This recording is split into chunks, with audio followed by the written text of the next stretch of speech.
అందశ్రీ వారి పట్ల గౌరవం ఉంది. ఆయన పొటెన్షియల్ ఉన్న పోయిట్ ఆయన. ఆయన ఉద్యమంలో ఆయనకు ఉద్విగ్న భాగస్వామ్యం ఉంది. ఆయన ఇట్లా మాట్లాడద్దు.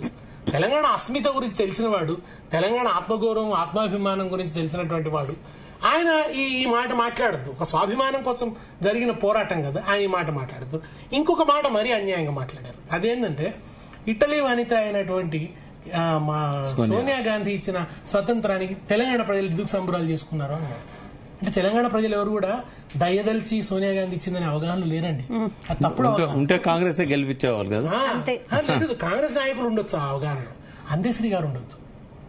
అందశ్రీ గారు నిప్పులు చిమ్మే తుపాకి రవ్వల గుప్పిట పట్టి నలిపేస్తాం, నెత్తురు చిందే దారుల్లోన విత్తనాలమై మొలకేస్తాం, లాఠీలిరిగినవో లడాయి మానం పిడుగులు పడినావో మడమలు దిప్పం నిర్బంధాలు ఎన్నెదురైన నిలబడి కలబడి నిగ్గు దేల్చ జై బోలో తెలంగాణ గళగర్జనల జడివాన జై బోలో తెలంగాణ నిలువెల్ల గాయాల వీణా అని ఆయన పాట ఉత్తేజించింది.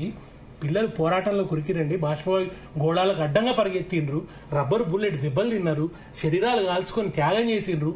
ఓ 14 సంవత్సరాలు ఆయన తన రాజకీయ జీవితాన్ని పణంగా పెట్టి వచ్చి ఓ పార్టీ పెట్టి ఇంకొక ఛానల్ పెట్టి ఒక టీవీ పెట్టి కేంద్ర మంత్రి పదవికి రాజీనామా చేసి నానా తిప్పలు పడి వాడితోనే వీడితోనే మాటలు పడి అక్కడిక్కడ అప్పులు తెచ్చి బహిరంగ సభలు పెట్టి ఎంతో కృషి సముద్రం అంతా దోహదం ఆయన చేశాడు.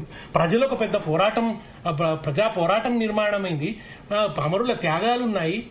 వీటన్నిటి పర్యవసానం అండి తెలంగాణ రాష్ట్రం. సోనియా గాంధీ దయ అనే అవగాహనలో ఈ పాట రాసిన అందశ్రీ ఉంటే ఎట్లా అని మాతో పోరాటం నువ్వే కదా చేయించావు. ఈ పాట పాడి మమ్మల్ని ప్రేరేపింపజేసినావు కదా.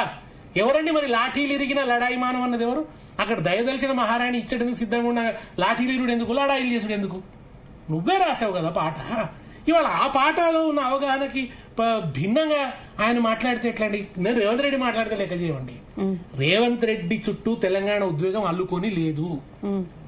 ఆయన ఏం చేసినా అది ఆయనకు రాదు. ఆయన లోగోలు మార్చినా, పాటలు రికార్డు చేసినా, ఏమి చేసినా తెలంగాణ ఉద్యమ ఉద్వేగం రేవంత్ రెడ్డి గారి వైపు ఉండదు ప్రజలకి. కారణం ఏమిటంటే ఆయన ఆ సమయంలో ప్రతికూల శిబిరంలో